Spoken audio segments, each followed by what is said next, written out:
Allez, maintenant vous le savez, hein, la plus formidable opération d'intoxication de langage de l'histoire concerne le mot démocratie. Vous l'entendez tous les jours de manière inversée, totalement inversée. Même, alors, je trouvais ça tout à l'heure, j'ai emprunté ce livre de Paul Ricoeur à la médiathèque, un livre touffu, un livre dense sur la politique, sur le politique. Quatrième de couverture, mais ça c'est un exemple parmi des milliers et des milliers. Quatrième de couverture, à côté d'une blablabla, à côté d'une réflexion centrée sur le paradoxe politique et le mal totalitaire, l'auteur d'Histoire et Vérité discute également les réflexions portant sur la justice sociale au sein des démocraties, ce qui lui donne l'occasion... La justice sociale au sein des démocraties, ce qui lui donne l'occasion... La justice sociale au sein des démocraties... Parle de quoi là? Au sein des démocraties. Donc voilà, on vit dans cette idée là qu'en fait là, voilà, pays développés, la France, l'Allemagne, les États-Unis, etc. Là, ce sont les démocraties. Hein. Vous l'entendez tous les jours. Hein. J'entendais encore la phrase, je ne donnerai pas son nom là, mais l'OTAN comme étant l'armée des démocraties. Hein, voilà, et puis on va faire la guerre pour les démocraties. Enfin, et puis on va faire un gouvernement mondial, mais il va être démocratique. C'est le mot magique. C'est un mot magique pour voilà. Et il est employé de manière inversée et pour vous faire passer toutes les pilules possibles. Alors ce mot est inversé, donc il y a des gens dont je fais partie qui s'évertuent à le remettre à l'endroit. Voilà. Et on doit faire ça sur plein de mots d'ailleurs, notamment les mots constitution, les mots citoyen, etc. Mais il faut se désintoxiquer de plein de mots. Et d'ailleurs on propose, je fais pas cette vidéo pour ça, mais au passage on propose vendredi 25 janvier un atelier de désintoxication du langage pour donc travailler sur ces mots. Et donc le mot le plus important sur lequel il faut se désintoxiquer, le mot démocratie. Et alors tout simplement, j'ai fait des vidéos pour comparer donc la vraie démocratie athénienne avec la fausse démocratie d'aujourd'hui. Des vidéos un peu longues, voilà. Mais là, tout de suite, je voudrais qu'on ne fasse pas le comparatif avec la fausse démocratie d'aujourd'hui, mais simplement qu'on réponde à la question, c'est quoi une démocratie? Puisqu'en fait, c'est la question que tout le monde pose, là, on va dire, aux gens qui appellent à une vraie démocratie. Ces gens-là, on leur dit, mais qu'est-ce que tu racontes? On l'a la démocratie, mais qu'est-ce que tu veux dire démocratie? Mais parce qu'en fait, c'est assez énorme, c'est que là, les gens ne savent pas, mais du tout. Ils ont, c'est vierge, c'est un disque vierge au niveau de qu'est-ce que c'est une démocratie. Les gens ne le savent pas du tout. Donc bon, voilà, il y a des gens qui essayent de dire. Donc je vais essayer rapidement, en essayant de faire une vidéo pas trop longue, de vous redonner les 25, je ne sais pas combien il y en a exactement, principes de une démocratie. C'est quoi? Et ce qui est marrant, c'est qu'une fois qu'on a ces principes, pour peu qu'on les ait un petit peu compris et assez bien appréhendés, la question sommes-nous en démocratie? Et puis après, quand on entend à la radio, à la télé, c'est la démocratie, non, c'est plus possible, on n'y est pas du tout. À 0%, pas à 0,1%. Hein. Voilà. Alors c'est quoi une démocratie? Une démocratie, c'est un régime où il y a l'égalité politique entre tous les citoyens, l'isonomia. Les Grecs appelaient ça l'isonomia, l'égalité politique. C'est que chaque personne possède exactement, au millimètre, au micron, la même quantité de pouvoir politique que son voisin. Exactement. Il n'y en a pas un qui a plus de pouvoir politique que l'autre. D'accord? C'est mais oui, et c'est-à-dire que même s'il y a des techniques qui permettent à un moment donné de donner une charge ou une fonction particulière à quelqu'un, l'autre il a exactement la même possibilité d'avoir aussi cette charge. Et puis ça tourne. Donc on est autant gouverné que gouvernant. Voilà, l'égalité politique réelle entre tous les citoyens. C'est ça une démocratie. Donc c'est aussi un homme, une voix quand on vote. Voilà. Deuxième point, dans une démocratie, il y a l'existence, et c'est là que se situe la souveraineté, c'est-à-dire que c'est là que ça fait autorité, c'est à l'assemblée populaire, l'ecclésia. C'est-à-dire que de temps en temps, le peuple se rassemble. Hein. Ça ne veut pas dire pour autant qu'il doit y avoir tout le monde, hein. Chacun peut à un moment donné ne pas y aller, mais quand on n'y va pas, il y a 3000 autres personnes qui y sont allées, et puis voilà. Cette assemblée où on peut librement prendre la parole pour faire des discours, hein, et ensuite on peut voter. hein, voter, donner donc sa voix, son opinion. On peut, dans une assemblée, on peut chercher le consensus, on peut donc, s'il n'y a pas de consensus, remettre à plus tard. Enfin, c'est la vie de l'assemblée, c'est la vie démocratique, c'est là que se situe la souveraineté. Troisième idée, en démocratie, l'idée philosophique de représentation politique, elle n'existe pas. Hein. Aujourd'hui, on voit qu'il n'y a que ça. Hein. C'est l'idée centrale, toujours les porte-paroles, les représentants, les élus. Voilà. En démocratie, non, on considère personne ne représente personne. Il y a des adultes citoyens qui ont chacun leur vie, leur énergie, leurs paroles, leur discours. Voilà. Ça ne les empêche pas d'utiliser d'autres pronoms personnels que le pronom personnel je, mais on ne considère jamais qu'ils représentent d'autres personnes, ils ne représentent qu'eux-mêmes. Donc ça élimine les partis politiques, les castes, les lobbies. Voilà. En démocratie, on a forcément besoin d'une géographie, d'un territoire, d'un lieu où se vit la politique, c'est-à-dire les débats, le fait de voter, le fait de réfléchir sur la vie ensemble, etc. Et c'est pas un territoire, on peut en faire un territoire fermé, mais ça peut être aussi un territoire totalement ouvert, où on peut librement circuler, librement s'installer. Moi, je suis plus pour ça. Et donc, je veux parler là de la police, P-O-L-I-S, la cité.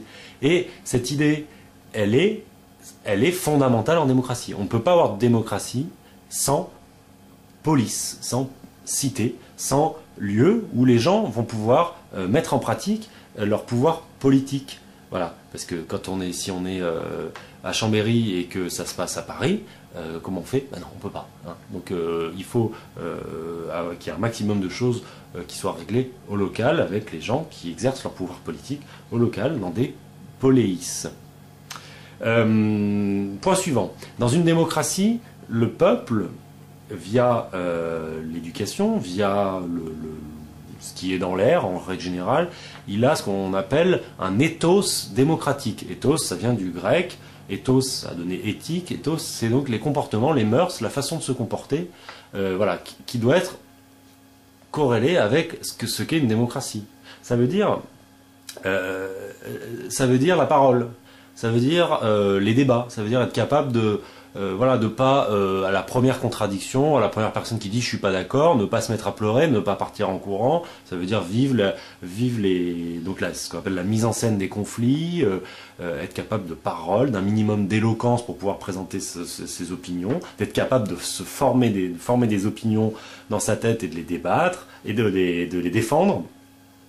C'est un goût donc pour l'en commun, pour réfléchir à qu'est-ce qui serait bien pour l'en commun, pour la vie publique, pour que tout le monde soit content. Voilà, et ça implique donc cet ethos démocratique, une connaissance des lois. Ça implique de fuir l'égoïsme, d'être tourné plutôt vers la vie avec les autres, vers le partage, etc. L'ethos démocratique, qui est entre parenthèses, mais c'est pas le sujet là, totalement inexistant. Autre point. L'autonomie et l'auto-institution. Donc l'autonomie, vous savez, c'est l'inverse de l'hétéronomie. Et l'hétéronomie, c'est quand d'autres personnes que nous décident à notre place, forgent les institutions et les lois à notre place. L'autonomie, nomos, c'est les lois, les institutions. Auto, c'est à soi-même, donc c'est être dans un régime où on se donne à nous-mêmes nos propres lois, nos propres institutions. Il n'y a pas un groupe de gens ou une religion ou quelque chose différent de nous qui va donner à notre place la forme des institutions et la forme des lois. Et donc c'est l'auto-institution, c'est un peu synonyme. Et donc ça implique pas d'État. Il n'y a pas d'État. Eh oui, en démocratie, il n'y a pas d'État. Je sais que ça va en choquer plus d'un, mais l'État, c'est bien cette chose qui nous place en hétéronomie avec des structures qui sont différentes de nous et qui après nous contraignent. Donc en démocratie, il n'y a pas d'État, il y a l'autonomie et l'auto-institution. Autre point, ce qu'on pourrait appeler la réflexivité permanente. Hein, quand quelque chose est réflexive, c'est qu'elle s'observe elle-même et elle se remet en question elle-même. Elle se regarde, qu'est-ce qu'on est en train de faire, comment on vit, elle critique son éthique, elle critique ses lois, ses institutions en permanence. Hein. Et cette mise en question de l'actuel, de ce qui existe et de la manière de vivre et de la vision du monde, voilà, et ben c'est la philosophie. hein. Donc on sait que la philosophie vient aussi de l'époque d'Athènes.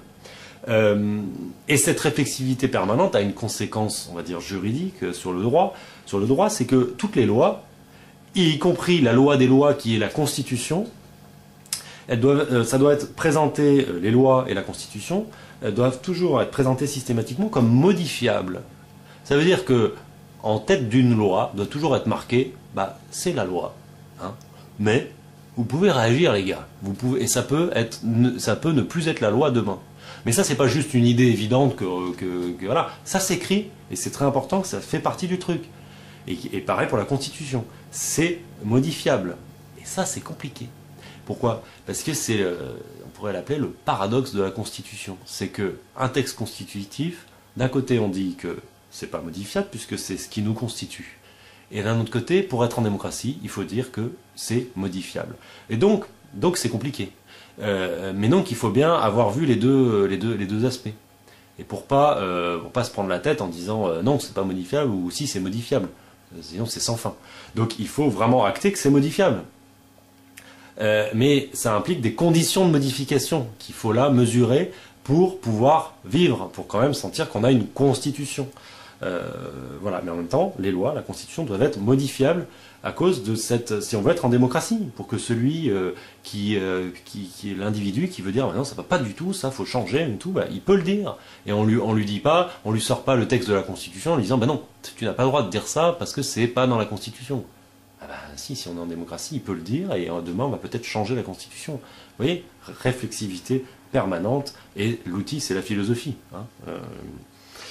Alors, je continue. Autre point, ça va peut-être faire une vidéo un peu longue, mais centralité de l'initiative populaire. Hein. Donc, il faut, en démocratie, si on veut y être, il faut un corpus de techniques pour favoriser énormément l'initiative populaire. Mais donc, si on fait ça, il faut là aussi, il faut trouver où sont les bonnes limites. Parce que si on a si tous les jours il y a 6000 personnes qui amènent un truc, une proposition et tout, il y a une sorte de limite de trop plein, quoi. Donc il faut trouver où est la bonne limite. Mais globalement, il faut garder en tête qu'en démocratie, il faut travailler tous le plus possible pour favoriser l'initiative populaire. Donc de groupe, mais aussi quand il y a plusieurs personnes, mais aussi même une initiative qui part d'un seul individu. Et ça, il faut trouver comment faire en sorte que ça existe, notamment parce que la démocratie, vous savez, il y a la grande question du règne de la majorité. Et pas du tout. En démocratie, c'est pas ça. Chaque personne a son pouvoir, et chaque personne peut parler et motiver et proposer ce qu'elle a à proposer et doit être entendue et doit pouvoir peser de tout son poids sur les choses. Je continue. Autre point. Essentiel. Une démocratie, c'est des gens qui vivent ensemble et qui ont une constitution, c'est-à-dire un texte qui donne les lois du vivre ensemble et surtout c'est le texte qui va donc organiser les institutions pour se protéger des abus de pouvoir, pour assurer effectivement l'égalité politique, etc., etc. Et cette constitution, pour être en démocratie, elle doit forcément être d'origine citoyenne. C'est-à-dire que ce sont les gens qui doivent l'écrire. Et donc ça veut dire que ça ne peut pas être une assemblée élue ou une élite qui écrit la constitution. Il faut que ça soit les citoyens, avec des techniques qui permettent de faire ça. C'est ça, parce que en fait, la plupart des techniques... Donc là, la technique, c'est tirage au sort d'une assemblée constituante. Et puis peut-être tirage au sort d'une assemblée, d'une chambre qui va contrôler l'assemblée constituante tirée au sort. Voilà, une technique, mais ça se discute. Voilà. Constitution d'origine citoyenne. On n'a pas ça, on n'a jamais eu ça. Hein. Une démocratie, c'est... donc via un comportement démocratique, c'est, autre point, la participation effective de tous au pouvoir. Hein. Ça veut dire qu'aujourd'hui, on n'y est pas du tout. Qui participe au pouvoir dans les citoyens? Tout le monde s'en branle de tout. Hein. C'est n'importe quel sujet, grand ou petit, il n'y a jamais personne Dans une ville de taille moyenne, il y a toujours les mêmes 50 citoyens qui s'intéressent un peu à ce qui se passe. Le reste, ils regardent des DVD, ils bossent, et puis ils boivent des bières. Hein, donc, on est en démocratie. Donc, non, la démocratie, c'est quand il y a une part à chacun de notre temps, peut être plus ou moins grand, hein, peut même être petit, mais il y a forcément une petite part, je participe à la vie publique, à l'en commun, à la décision de qu'est-ce qu'on fait avec tel parc, qu'est-ce qu'on fait avec, est-ce qu'on construit un théâtre, est-ce qu'on détruit une route, est-ce qu'on met une piste cyclable, voilà, chacun doit participer à ça. Autre point, en démocratie, comme dans n'importe quel... oui, en démocratie, j'allais dire comme dans n'importe quel régime. Mais en démocratie, donc on a besoin à des moments de désigner des gens. Pour dire, toi, on a besoin de quelque chose là, on a besoin de telle charge, telle tâche, on va désigner des gens. Ben, en démocratie, la méthode de désignation centrale principale, c'est le tirage au sort. Ça, c'est 3000 ans d'histoire qui nous le disent. Et même, on a, du point de vue historique, l'élection comme méthode de désignation centrale, qui est une exception historique depuis 200 ans. C'est une exception. Nous sommes en ce moment dans une exception historique. Hein. Là, le fait majoritaire à cet endroit-là, pour désigner des gens à qui on va donner une charge pour la collectivité, c'est le tirage au sort. Alors aujourd'hui, culturellement, quoique là ça progresse, mais on n'y est pas, hein. Les gens hallucinent de cette idée de tirage au sort parce que, bien sûr, là, il y a eu un travail de sape et d'intoxication. On vous a expliqué que l'élection c'est égal à la démocratie, alors que c'est l'inverse. Alors que ça n'a rien à voir, élection et démocratie. Et qu'en démocratie, on tire au sort. Mais on tire au sort, pas sous forme d'un loto, on tire au sort dans des conditions optimisées, avec des techniques, avec des garde-fous, avec des contrôles, avec tout un tas de choses où je ne peux pas m'attarder maintenant. Mais en tout cas, c'est le tirage au sort. Est-ce qu'il y a le tirage au sort en politique en ce moment? Pas du tout. Sommes-nous en démocratie? En démocratie, les personnes qui vont être tirées au sort sont donc des tirés au sort. On peut les appeler d'un mot générique, magistrats, hein, et surtout pas les appeler des représentants ou des élus. Ils sont donc des tirés au sort qui auront quelque chose à faire. Ils ont une magistrature, ce sont des magistrats. Et ils sont considérés comme des serviteurs. Ils servent le bien commun. Ils ne sont pas des maîtres. Ce ne sont pas les chefs. En démocratie, on a forcément, puisqu'on a identifié que le pouvoir corrompt toujours et que plus on l'a longtemps, plus la corruption augmente, donc on a identifié qu'il fallait des mandats, quand on a des charges, quand on est tiré au sort, il fallait que ces mandats soient extrêmement courts et qu'ils soient non renouvelables.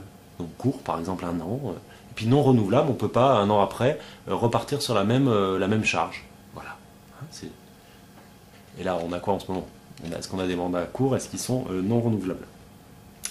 Allez, compte 17 minutes. J'aurais peut-être dû faire une pause là pour couper en deux, mais non, je vais essayer de faire une seule vidéo. Je suis à la moitié, ça fera une vidéo d'1 demi-heure. Autre point, les contrôles citoyens. Hein. Ça ressemble un peu à ce que je disais tout à l'heure sur la participation, c'est-à-dire que il y a une vie politique, donc avec des magistrats, avec voilà.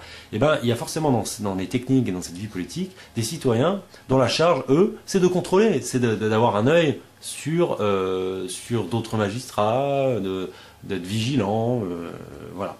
Et ça veut dire que c'est un autre régime qu'aujourd'hui où, de manière très très étrange et très très farfelue, on a adopté un régime de confiance. Hein, les élus nous disent donnez-nous votre confiance. C'est absurde parce qu'on sait depuis 3000 ans que vis-à-vis de celui à qui on va donner une charge, vis-à-vis de celui, vis-à-vis peu importe, de l'élu, du roi, de ce qu'on veut comme personne, voilà, qui de toute façon a quelque chose à faire pour la collectivité, ou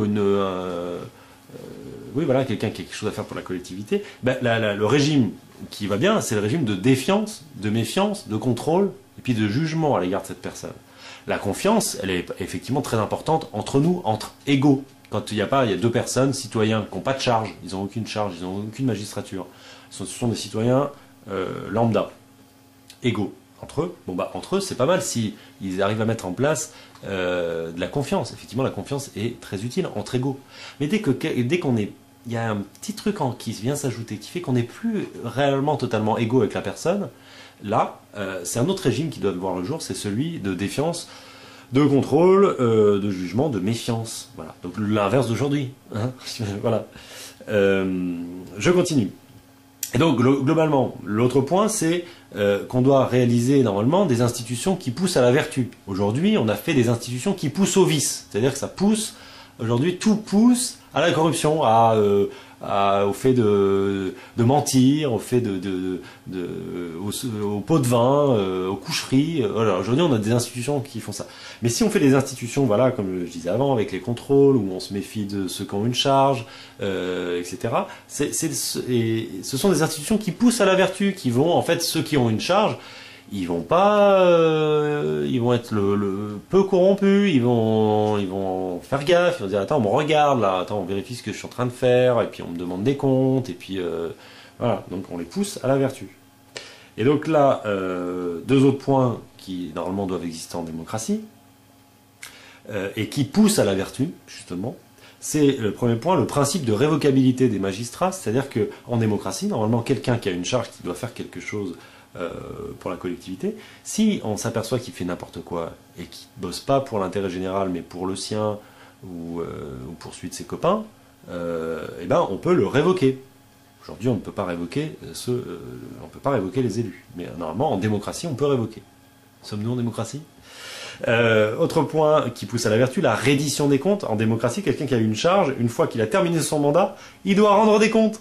Il doit rendre des comptes au peuple. Qu'est-ce que j'ai fait, comment je l'ai fait, les comptes financiers, et qu'est-ce qu'il reste à faire, qu'est-ce que j'ai mal fait, qu'est-ce que j'aurais pu mieux faire, voilà, devant un tribunal du peuple. Voilà. Et à l'issue duquel il y a des punitions ou des récompenses. Voilà, tout un tas de choses qui poussent à la vertu, qui poussent à... Voilà. Donc là, ah oui, alors parce qu'il y en a qui vont dire, ah oui, mais alors attendez, si on fait tout ça et tout, les gens vont plus oser faire et tout, voilà. Et alors là, ce que je réponds à ça, c'est que c'est magique, c'est que vous voyez que quand on est en démocratie, il y a d'autres débats qui apparaissent. Le débat de laisser ceux qui ont une charge quand même un petit peu travailler, hein. Le débat sur les orateurs, l'éloquence, le fait qu'il y en a qui ont trop de charisme par rapport à d'autres. Voilà, mais là, c'est les deux choses que je viens de citer, ce sont donc des débats de la démocratie quand on est en démocratie, mais des débats qu'on n'a même pas aujourd'hui, qu'on peut pas avoir. Parce qu'effectivement, quand on est dans ce régime-là, il y a plein d'autres débats après. Mais en ce moment, on les a pas. On n'est pas en démocratie. Je continue. Autre chose qui pousse à la vertu, la procédure de mise en accusation publique. Donc ça veut dire, c'est la mise en accusation publique, c'est quand on considère que quelqu'un a emmené le peuple dans une ornière et a emmené le peuple à voter une loi qui elle est horrible, cette loi, elle est destructrice pour la cité, etc. Donc on peut, après vote, accuser celui ou ceux qui ont proposé cette loi et faire donc juger ça et puis faire un retour en arrière pour annuler la loi. Voilà, ça pousse à la vertu. Autre point, l'amateurisme politique.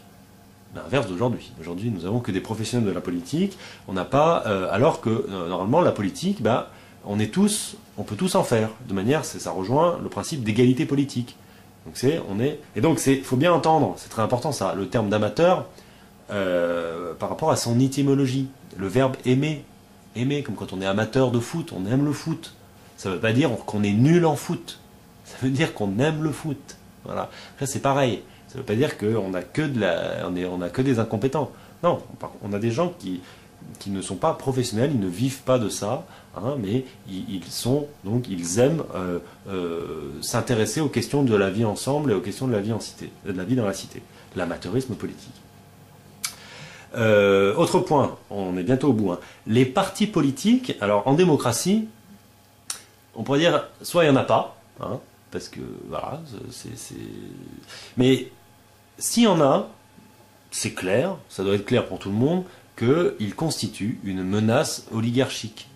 Puisqu'un parti politique, c'est quoi?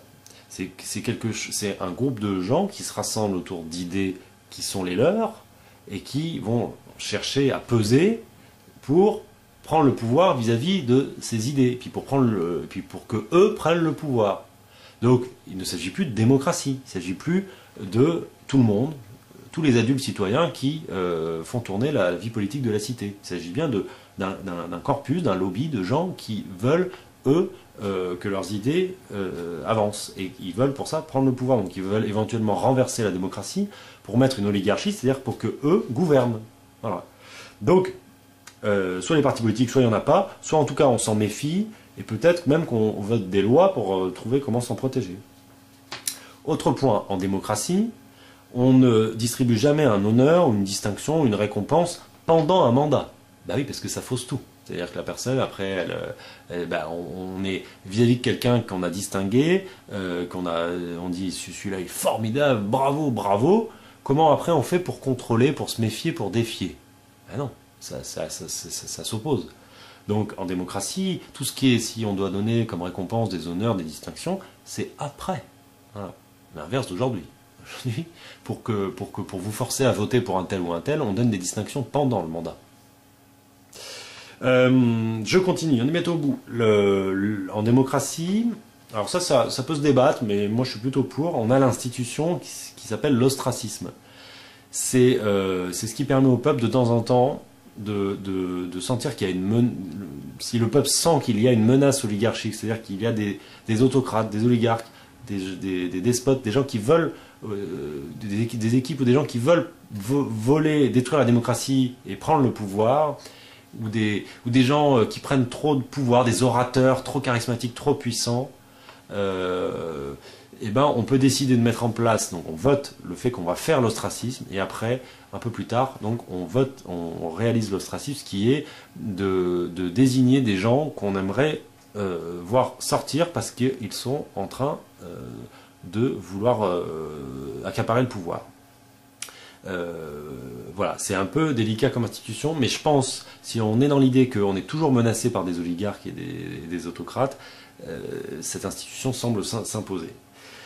Dans une démocratie, on a forcément une ou des agoras, c'est-à-dire des lieux institutionnalisés. On sait que c'est défini par le peuple, que c'est là que va pouvoir s'établir tous les débats, toute la mise en scène des conflits, les joutes verbales, les discussions à propos des lois ou à propos de nouvelles lois auxquelles il faut penser. Voilà, donc les agoras. Est-ce qu'on en a? Aujourd'hui, on a des places avec des magasins de vêtements, hein, voilà, et des magasins de disques, voilà, mais on n'a pas du tout d'agora. Et puis les lieux publics sont verrouillés, inaccessibles, il faut 12 assurances pour les machins, je veux dire, on a 0 agora aujourd'hui. Un autre principe fort, j'ai bientôt fini, l'iségoria. Donc ça c'est la liberté d'expression, c'est le droit de parole pour tous, à tout moment et à tout propos. Donc à l'Assemblée, à l'agora, tout le temps. Donc ça implique d'être dans une autre vision de ce qu'est la parole, hein, et de pas, aujourd'hui on a en fait juste les gens qui se taisent, hein, des timides, et puis on a quelques grandes gueules qui se font soit aduler, ça devient des tribuns, soit se font laminer, fustiger parce qu'ils ouvrent leur gueule, quoi.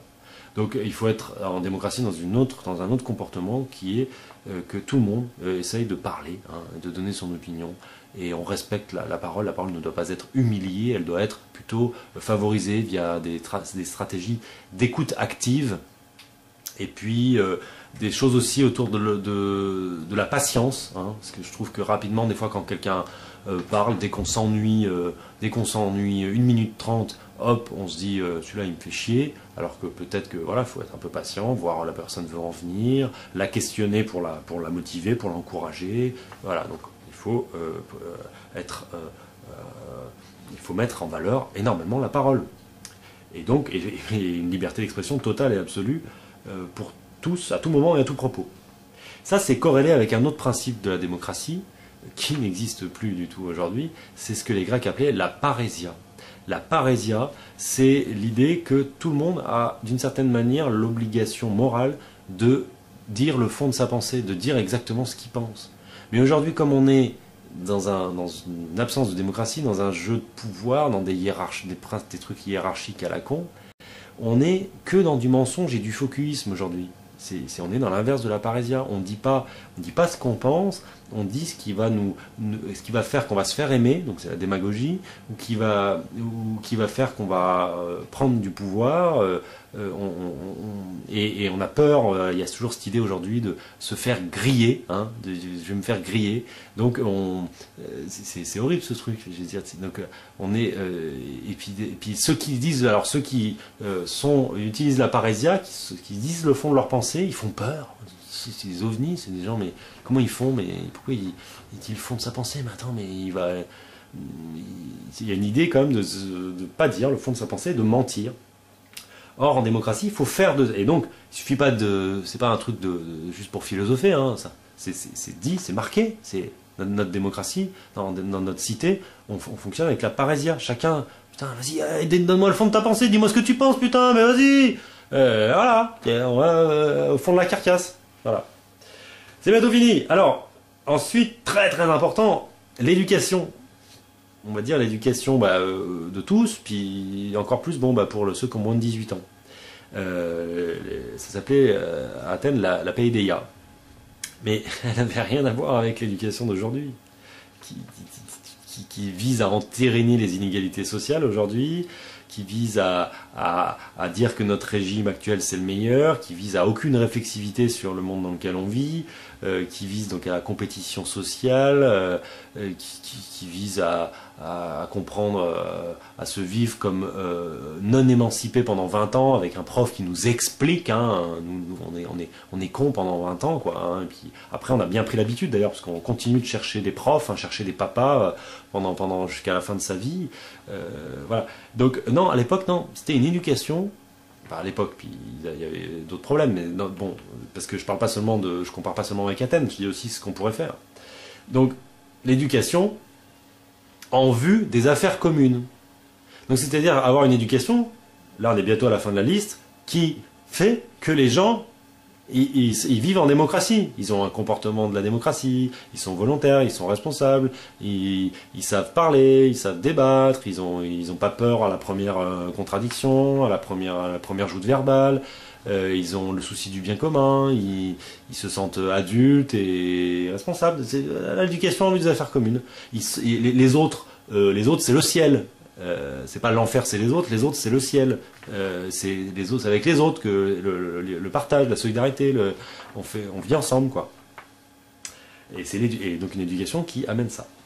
Et je pense donc d'ailleurs qu'il y a un outil essentiel en démocratie dans l'éducation, parce que je viens de parler de l'éducation, qui est le théâtre pour atteindre les objectifs en termes d'éthos démocratique et d'éloquence et de parole et de rapport avec les autres.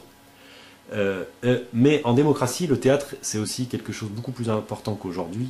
Ça fait partie des institutions protectrices de la démocratie, puisque c'est ce qui va permettre une réflexivité aussi, une forme de philosophie aussi, de montrer l'homme à l'homme, et de montrer l'homme à l'homme et de montrer les risques, de montrer la démesure, et de montrer ce qui menace l'homme et de montrer ce dont il faudrait se protéger. Donc ça permet aussi de se moquer des oligarques, des autocrates, plutôt à la place, c'est plus sympa, plutôt que de pratiquer l'ostracisme tout de suite, avec le théâtre, on peut donc se moquer de ceux qui cherchent à être puissants, et puis peut-être que ça va leur un petit peu les freiner. Donc voilà, donc en démocratie, on a un théâtre qui est une institution protectrice et qui est quelque chose qui traverse la cité. C'est pas juste comme aujourd'hui, donc un art esthético-bourgeois qui vise l'excellence et la qualité. Non, en démocratie, le théâtre c'est vraiment un outil populaire pour se protéger et puis pour philosopher et puis pour parler de l'homme et de la vie ensemble. Voilà, et puis donc ça doit à mon avis rentrer dans les outils éducatifs. J'ai bientôt fini, 34 minutes, putain, je sais pas qui c'est qui va regarder cette vidéo, mais voilà. Tout ça amène donc un autre objectif de la démocratie, c'est une désynchronisation totale entre l'économie et le politique. Voilà. Aujourd'hui, c'était complètement imbriqué, mais c'est ce qu'il voulait. C'est ce qu'il voulait en faisant l'élection, en nous disant que l'élection c'est la démocratie. De toute façon, c'était leur but de synchroniser les deux. Or, en démocratie, on désynchronise ça. Il y a la vie politique, hein, d'un côté. Est-ce qu'on met une piscine? Est-ce qu'on n'en met pas? Hop, on vote, on débat, on vote, voilà. Mais ça n'interfère pas, c'est pas superposé sur qui vend la piscine, voilà, les intérêts économiques. Non, c'est juste de la politique. On décide ensemble si on en fait une ou si on n'en fait pas. C'est désynchronisé. Et c'est le tirage au sort qui permet ça. C'est toutes les institutions protectrices. Encore 2 points et je termine cette vidéo. En démocratie, on a une publicité totale des éléments qui ont attrait à la chose publique et à la vie politique. Une publicité totale. C'est-à-dire, contrairement à aujourd'hui, où nous sommes donc dans le secret, il n'y a pas de transparence. En plus, quand il y a un conseil municipal, est-ce que vous voyez des affiches partout Coca-Cola? Mais est-ce que vous voyez des affiches prochain conseil municipal, tel jour à telle heure? Non. Voilà. Donc, et puis, est-ce que vous voyez, ce qui a été décidé au conseil municipal? Alors oui, c'est affiché, peut-être près de la mairie, ouais. Ouais. Mais en même temps, vous n'avez pas d'étours démocratiques, donc vous n'y allez pas. Donc, voilà. Donc ça veut dire qu'il faut faire cette publicité des choses ayant, des éléments ayant attrait à la chose publique. C'est un chantier, quoi. C'est un truc, on y va, on fait tout ce qu'on peut, hein, pour faire la publicité de ces éléments. Et le dernier point, en démocratie, le but du vivre ensemble, c'est pas la jouissance individuelle des familles dans leur pavillon, comme aujourd'hui. Non.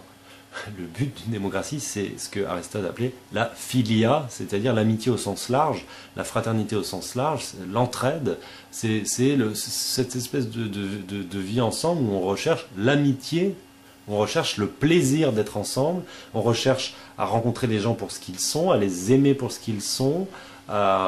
Chacun en démocratie peut s'épanouir, donc on rencontre vraiment les gens dans ce qu'ils sont, on ne rencontre pas des façades, des masques en permanence. Non, on rencontre vraiment les gens, voilà, et on baigne dans un bain donc de philia. Voilà. Voilà, alors c'est ça, voilà. Bon, alors qui sera venu jusque-là? C'est ça une démocratie. C'est ça. Donc, quel rapport avec le régime politique dans lequel on vit aujourd'hui? Aucun. Strictement aucun. C'est l'inverse du régime politique d'aujourd'hui. Voilà. Allez, gros bisous, à bientôt sur Terre, et on va y arriver. Salut!